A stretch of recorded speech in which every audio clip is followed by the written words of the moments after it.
questão séria mesmo.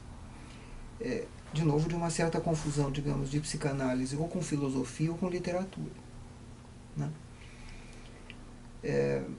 Existe um certo momento lá na obra do Bion, foi só um momento que eu vi isso, ou um trecho lá, em que ele avisa que a interpretação que ele deu para um paciente específico, numa situação específica, está lá no livro Transformações, teve um valor estético.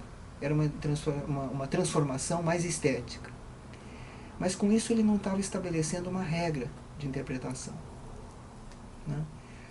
Por outro lado, as interpretações nutritivas, né, isso ocupa uma parte grande da obra dele. Ele inclusive faz uma analogia do sistema psíquico, do aparato psíquico, com o sistema digestivo. Que inclusive embriologicamente é verdade. O sistema nervoso vem da mesma camada embriológica, né, o ectoderma, que o sistema digestivo, né? Não sei até que ponto a gente vai poder prosseguir nisso, a humanidade vai poder prosseguir nisso. Mas existem não apenas analogias, mas modos de funcionar muito semelhantes. No sentido de que a gente recebe o alimento. A função alfa tem lá, a Reverie é assim, né? A gente recebe o alimento, recebe o calor, né, da mãe, a ternura e a falta de tudo isso também, né? E de alguma maneira a gente é alimentado. Realmente eu parto do princípio, eu acho que como você coloca, que uma análise pode ser alimentícia, né? Que como todo alimento é temporário.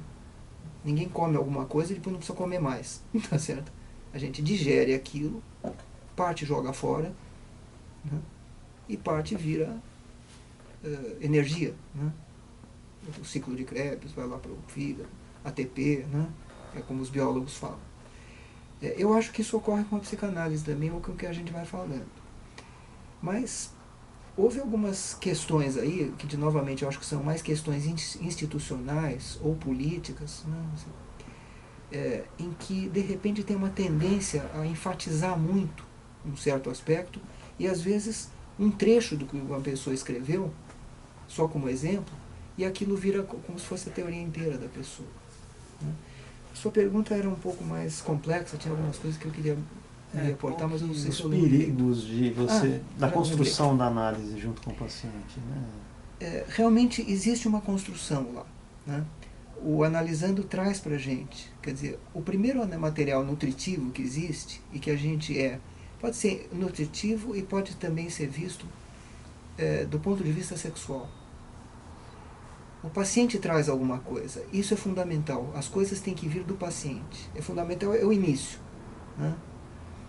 A porta, que nem essa porta aqui, quando começa é assim, vem o paciente e ele fala alguma coisa, ou às vezes ele não fala alguma coisa, mas ele se comporta de algum jeito que a gente percebe. Ele traz para você o que o Freud chamou de associações livres, e a gente é inseminado por aquilo, ou é nutrido por aquilo. São duas analogias que eu acho válidas. Ele falava isso a respeito dos sonhos. Ele dizia, o paciente traz um sonho, é o conteúdo manifesto. É aquilo que o sujeito lembra lá. A gente nem sabe o que ele sonhou, mas ele fala que ele sonhou aquilo, né? Aquele conteúdo manifesto que o paciente fala, o relato do sonho, eu vou ouvir aquilo, o analista ouve aquilo, e o analista vai começar a ter algumas associações baseadas na experiência de vida dele, nos pacientes que ele já atendeu, e principalmente no que o paciente já conversou com ele. Às vezes o Freud dava uma interpretação no sonho 2 anos depois. Tá certo? Então alguma coisa é construída lá, como se fosse um filho, né? E a inseminação que eu estou falando, ou a nutrição, é mútua. E nesse sentido, então, há uma construção, vai acontecendo alguma coisa única daquele momento, né? Sempre voltado para ser de auxílio para o paciente, né? É útil que essas construções não sejam fantásticas. Você chamou de ficcional, né? Aí de novo tem uma questão.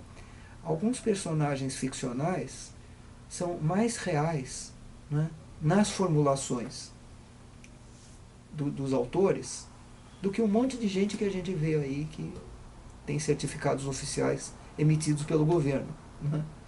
De nascimento, de morte. Né? Isso, na verdade, eu estou copiando uma coisa que eu li. Né? Isso foi um poeta que falou.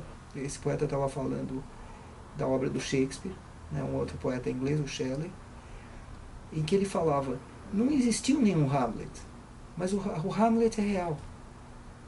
Ou a Hamletice, vamos dizer assim. Isso é real, a gente vê o tempo todo isso daí. Né? Em princípio não existiu nenhum Édipo, mas a gente vê o Édipo. Édipo o que é? Mãe, pai e filho, e as confusões e desconfusões que ocorrem entre mãe, pai e filho.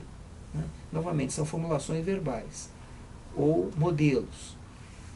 Se o paciente e o analista pegam lá os modelos que eles estão fazendo, que eles estão construindo, como se fosse a realidade, bom, eles vão poder fazer um monte de bolhas de sabão, tá certo? Multicoloridas.